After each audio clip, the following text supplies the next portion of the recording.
Life after life की stories में मैं आज आप सभी के साथ राजन का केस शेयर करने जा रही हूँ। ये परिवर्तित नाम है। कैसे जब हमारी सोच बदलती है, हमारा नज़रिया बदलता है, तो हमारा जीवन बदल जाता है। राजन ने बहुत छोटी उम्र से 7 साल की उम्र से संगीत सुनना शुरू कर दिया था और संगीत की फील्ड में बेहतरीन परफॉर्मेंस भी उसने शुरू कर दी थी। वैसे तो राजन खुद एक बहुत मैच्योर सोल थे। उनका जो जीवन के प्रति दृष्टिकोण था, एक सुलझा हुआ व्यक्तित्व जिसे आप कह सकते हैं, सामने वाले को एक सही दिशा देना, सही गाइडेंस देना। उनकी जो वाइब थी, उनका जो बातचीत का तरीका था, वो उसको देख के ही ऐसा महसूस होता था कि सामने वाला व्यक्ति, अगर इनके साथ कोई व्यक्ति कुछ वक्त गुजार लेता था तो बहुत पॉजिटिविटी फील करता था और हीलिंग की ऊर्जा प्राप्त करता था। राजन ने जब अपना पास्ट बर्थ देखा तो उन्होंने देखा कि वो एक विमान में है अपने एक मित्र के साथ, और वो अपने विमान को सेसी सेली इस नाम से पुकार रहे हैं।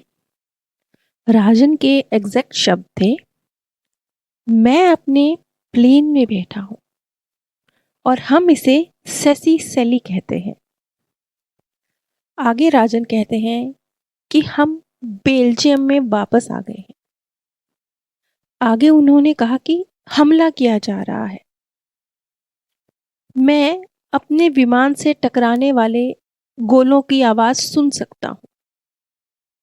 ये शायद पहले या दूसरे विश्व युद्ध के आसपास का समय है, जिसमें वो अपने विमान पर बम के गोलों को गिरता हुआ उनकी आवाजें सुन रहे हैं। ये उनकी आखिरी विमान यात्रा थी जिसमें उन्हें मृत्यु प्राप्त हुई। आगे राजन कहते हैं कि वो जब विमान हवा में ही था तभी उनकी शरीर से प्राण उनके निकल गए थे और वो विमान को नीचे गिरता हुआ देख रहे हैं। शरीर से बाहर वो उसे नीचे गिरता हुआ देख रहे हैं, लेकिन उनकी मृत्यु हवा में ही हो चुकी है।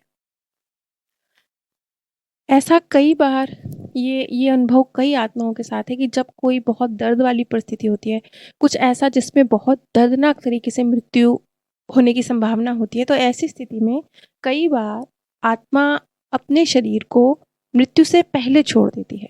जैसे यदि कोई व्यक्ति बहुत ऊंचाई से नीचे ज़मीन पे गिर के उसकी मृत्यु होती है, तो हो सकता है जो जब वो बीच में था, हवा में ही था, तभी उसकी आत्मा ने शरीर को छोड़ दिया, क्योंकि वो उस दर्द का अनुभव नहीं करना चाहती शरीर का। तो वो शरीर से पहले ही डिटैच हो गई है और जब धरती पे गिरा है तो वो दर्द वाली फीलिंग नहीं हुई। ऐसा ही कुछ राजन के साथ भी है। राजन अपने आप को जब उस बर्थ में देखते हैं तो वो एक ऐसी पर्सनैलिटी के रूप में उन्होंने देखा जो ये मान के चलता है कि उसे सब कुछ परफेक्ट करना चाहिए, बिल्कुल एक्यूरेट, और वो कुछ भी कर सकता है।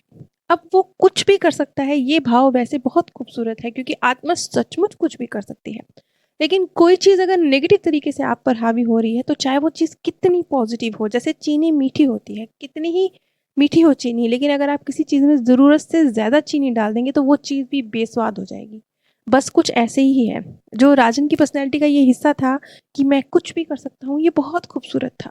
लेकिन जब उन्होंने अपने इस भाव को इस तरह से देखा कि मैं हर चीज़ परफेक्टली कर सकता हूँ, बिल्कुल परफेक्ट, तो यहाँ पर ये चीज़ एक नेगेटिव रूप ले लेती है, क्योंकि बहुत ज़्यादा किसी चीज़ को परफेक्ट करने की इच्छा भी आपको एक नेगेटिविटी की तरफ लेकर जाती है।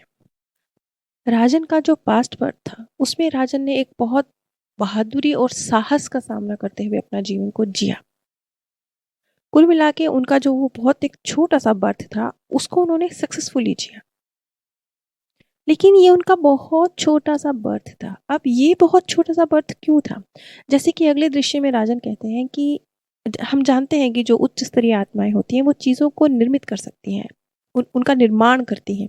ये इस धरती पर जो कुछ भी आप देखते हैं या आत्माओं द्वारा, उच्च स्तरीय आत्माओं द्वारा निर्मित किया हुआ है।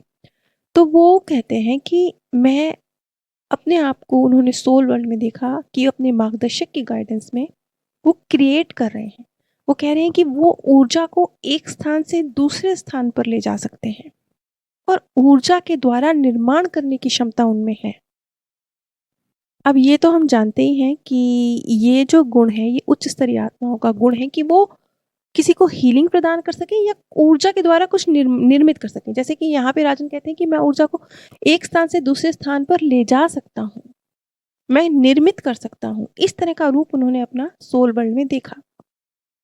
अब जैसा कि जो राजन का नेचर रहा कि हर चीज़ को परफेक्ट करना है, ज़रूरत से ज़्यादा परफेक्शन की तरफ उनका झुकाव था, और एक बहादुरी और साहस जो उन्होंने सीखा उस छोटे से जीवन काल में पायलट के रूप में जो उनका था, ये एज ए सोल जब वो चीज़ों को निर्मित कर रहे हैं एक उच्च स्तरीय आत्मा के रूप में, एक हीलर के रूप में, या एक चीज़ों को निर्माण करने के रूप में, तो ये जो उनकी क्वालिटी है चीज़ों को निर्मित कर सकने की, परफेक्शन को छोड़ने की, वो उन्होंने लेसन सीखा अपने पास्ट बर्थ में कि बहुत ज़्यादा हर चीज़ बिल्कुल परफेक्ट होना चाहिए, इस तरफ नहीं जाते हुए सिर्फ हर चीज़ कैसे वो निर्मित कर सकते हैं, ऊर्जा का पॉजिटिव इस्तेमाल, वो उन्होंने उस बर्थ में सीखा और साहस सीखा।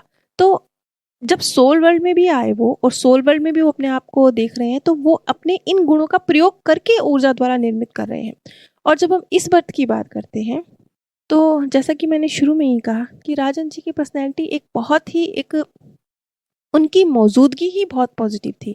उनकी मौजूदगी ही ऐसी है कि वो अगर किसी से बातचीत भी करते हैं तो एक हीलर की तरह बातचीत करते हैं। सामने वाले के एक सही दिशा दे देना, उसका दिमाग खोल के कहीं अटका हुआ है कुछ तो उसे रिलीज़ कर देना।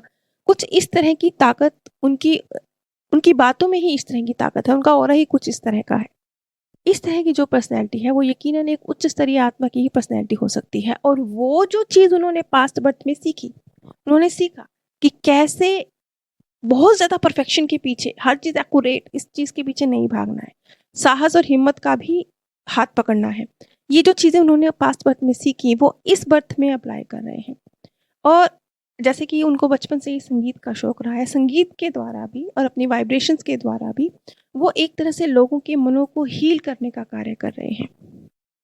जैसा कि आज राजन की पर्सनैलिटी है कि वो चीज़ों को होने देते हैं, बहने देते हैं। किसी भी चीज़ को बहुत ज़्यादा एक्यूरेट होना चाहिए या उसे बिल्कुल पकड़ के रखना है, ये उनकी पर्सनैलिटी का हिस्सा नहीं है।